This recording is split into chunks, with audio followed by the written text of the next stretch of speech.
City of Jackson is calling on you to help take up park maintenance now that there's a nearly $30 million shortfall in its general fund budget.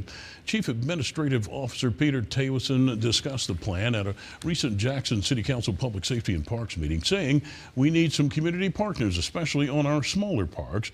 Jackson has 54 parks, some as small as a stretch of grass between two streets. Tewison says he will ask council members for funds to help organizations that step up.